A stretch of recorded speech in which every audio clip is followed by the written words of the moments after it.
Bonjour et bienvenue dans le Jardin de Grandiflora, deuxième épisode de la semaine dédié au jardin et surtout aujourd'hui dédié à la pelouse. Alors la pelouse, on a deux grandes périodes de l'année où on s'occupe d'elle, on la bichonne, c'est maintenant au mois d'octobre et on reprendra cette opération de scarification au mois de mars. Scarification, c'est assez simple, c'est des lames qui viennent dans le sol et qui viennent creuser et qui viennent aérer et en même temps qui viennent déranger les plantes, les adventices que l'on ne veut pas trop voir se développer. Donc, cette double tâche de cette scarification, c'est d'aérer et déranger les plantes qui ne devraient pas être au milieu de notre pelouse. Ensuite, au mois d'octobre, on va rajouter une autre tâche qui va être le terrotage. Et ça, c'est amener du terreau qui va naturellement amener des éléments nutritifs au niveau du sol, au niveau de la pelouse en place, mais surtout, on va compléter cet apport de terreau avec du bactériosol qui va améliorer la structure du sol pour que l'engrais que l'on apportera au mois de mars soit bien capté par le système racinaire de la pelouse. Donc voilà, un mélange de terreau et de bactériosol. Et dans tout ce mélange, on va rajouter des graminées, on va rajouter des graines pour que l'on densifie notre pelouse et que cet hiver, déjà, on va avoir au mois de novembre un joli petit duvet vert qui va s'installer. Donc voilà, c'est la période de l'année où il faut le faire. Il faut prendre son temps parce que c'est une grosse tâche, mais elle est essentielle pour avoir un beau gazon. C'est parti, première tâche, la pelouse, on coupe au plus ras pour qu'elle puisse être, pour qu'on puisse travailler le mieux possible avec le scarificateur.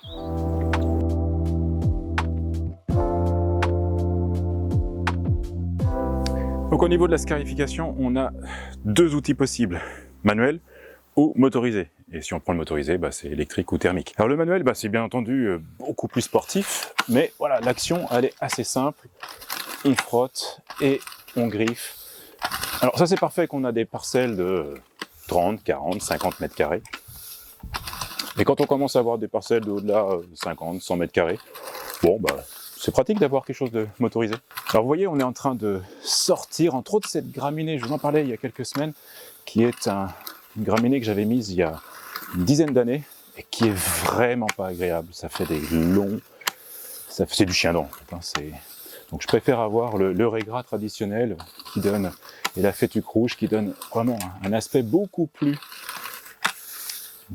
agréable au niveau de la pelouse. Et donc le scarificateur va entre autres retirer toute cette graminée, même si, comme je le disais, c'est du chien-dent, elle se développe par tout long, donc ça sera difficile d'avoir quelque chose de vraiment... de l'éradiquer, quoi. Mais voilà, l'objectif, il est là. On va faire sortir beaucoup de choses, et entre autres la mousse. Et entre autres la mousse qu'on va déranger également. Donc ça, c'est le but. Alors, option 1, manuel.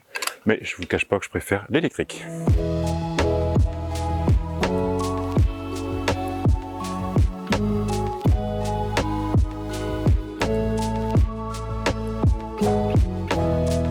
Même si c'est motorisé, c'est quand même assez sportif. Il faut quand même... manipuler dans tous les sens et puis voilà, garder un certain rythme. Donc ouais, c'est quand même physique comme travail. Alors, on pourrait avoir un panier, mais bon, je suis plus à l'aise sans parce que, voilà, vous avez vu comment je manipule de droite à gauche dans tous les sens, que ça balaye vraiment dans tous les angles. Cette pelouse. Donc voilà, je suis plus à l'aise à manipuler comme ça. Donc maintenant, travail avec la tondeuse pour ramasser, bien entendu, tout ce qu'on a sorti du sol. En passant la tondeuse, on regarde s'il y a encore des zones où il faudrait un petit peu perfectionner, tout simplement parce qu'on ne voit pas nos petits traits de nos lames, les traces de nos lames. Donc voilà, ça va être la deuxième tâche. Alors il est vrai que c'est plus facile à faire quand vous avez eu une pluie la veille, l'avant-veille, enfin que votre sol a été un petit peu plus décompacté par l'eau. Donc voilà, c'est vrai que la pluie était prévue en début de semaine, on ne l'a pas eu, donc voilà, je fais ça par un temps qui est un petit peu trop sec, mais c'est comme ça. C'était planifié pour aujourd'hui, donc je l'ai fait aujourd'hui. Allez, maintenant tondeuse, et puis comme je le dis, on va voir s'il faut que l'on repasse un petit peu, sinon on va passer au terrotage. Voilà, vous voyez ce qui nous attend maintenant, ça va être ces sacs de terreau que l'on va mélanger avec le bactériosol et le gazon. Alors à peu près, voilà, j'ai une surface ici de 80 mètres carrés à peu près, donc 8 sacs, un sac pour 10 mètres carrés, c'est à peu près ce que j'utilise, vous allez voir, ça fait de jolis tas qu'on répartit. Donc c'est à peu près un demi-sac de 70 litres par brouette, là, des brouettes qui font 60, 80 litres, je sais plus. Donc voilà, maintenant ça va être ce rythme où on va mélanger tout ça, le terreau, le bactériosol et le gazon, et répartir.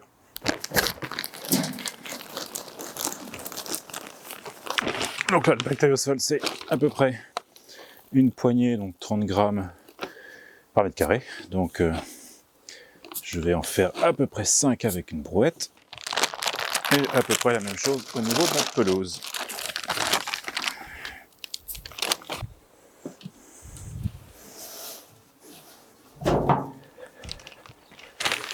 Allez, dernier sac.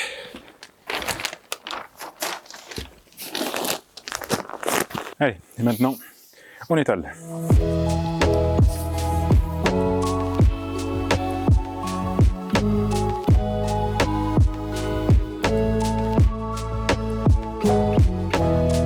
Bon, bah pour ceux qui ont suivi les informations, je me suis trompé sur la quantité des sacs.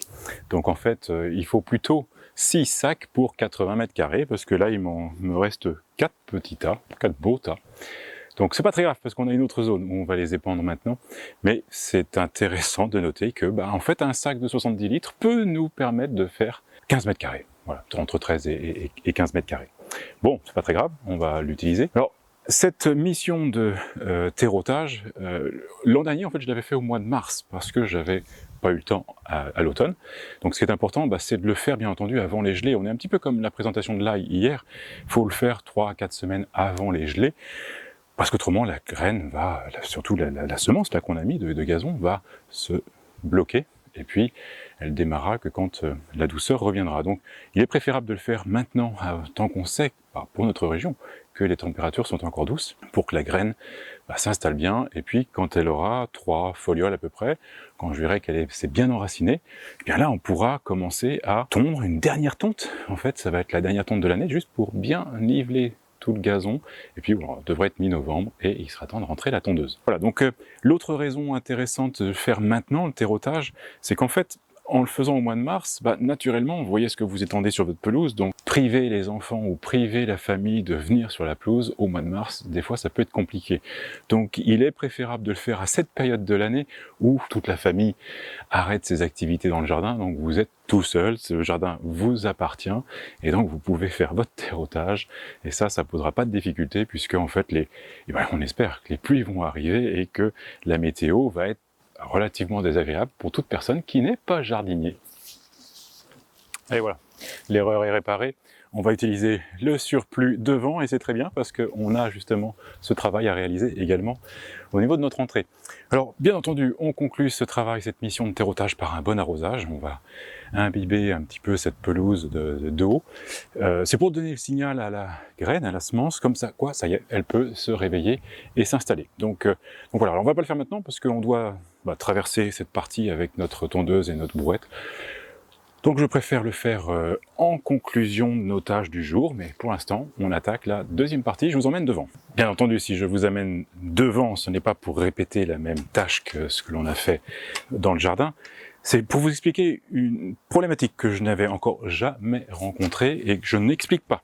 Alors, c'est ce gazon, en fait, une bande de à peu près 4 mètres de long, du portail au niveau du prunus et sur toute cette longueur-là, mais qui a totalement grillé cet été et qui ne s'en remet pas. Et c'est ça qui me surprend, c'est qu'autant les autres sections du gazon ont eu la même problématique, elles ont séché et puis elles étaient vraiment toutes jaunes, de la pelouse séchée, mais pourquoi cette section ne reprend pas? Alors là, j'en ai vraiment aucune idée. Donc ce que je vais faire aujourd'hui, c'est exactement la même mission. Alors si vous avez rencontré cette même problématique, je suis intéressé d'avoir votre point de vue. Alors on pourrait partir du principe que c'est le prunus qui, on se rend bien compte, la terre est très sèche, ça craquelle, donc ouais, il y a certainement un gros problème. Je vois des racines ici, donc ouais, il ne doit pas y avoir grand-chose comme sol, mais donc peut-être que la première raison, c'est le système racinaire du prunus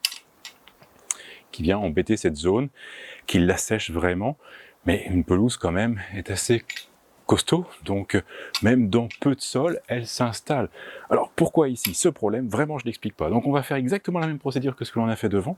On va griffer, on va scarifier, et puis je vais remettre mon terreau avec le bactériosol et les semences, et on va observer comment ces graines. Alors je vais densifier un peu plus les semences parce que là on part de zéro, donc autant Dans l'espace du fond et l'espace de devant, ça va être juste la même densité que ce que j'ai pu faire dans le jardin. Mais ici, je vais faire comme si j'allais faire une vraie pelouse. Alors, avec cette nuance même, c'est que je n'ai pas envie de rentrer dedans, de griffer, parce que si je le faisais ici, il faudrait le faire sur toute la zone. Donc pour l'instant, pour cet automne, on va juste scarifier. Donc là, j'ai pas amené mon scarificateur électrique, parce que malgré tout, je trouve que les lames, même si c'est pratique, si ça fait un bon travail, pour cette zone, j'ai vraiment envie d'appuyer sur le scarificateur. Donc, je préfère le faire manuellement.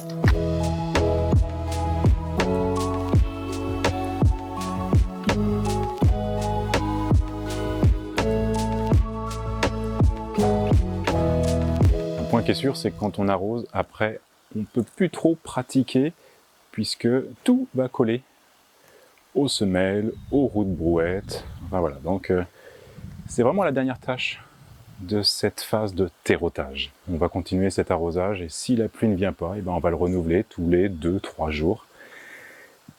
Il faut quand même que cette graminée pousse. On n'est pas fait tout ce travail pour rien. Je vous retrouve demain. Jardinez bien.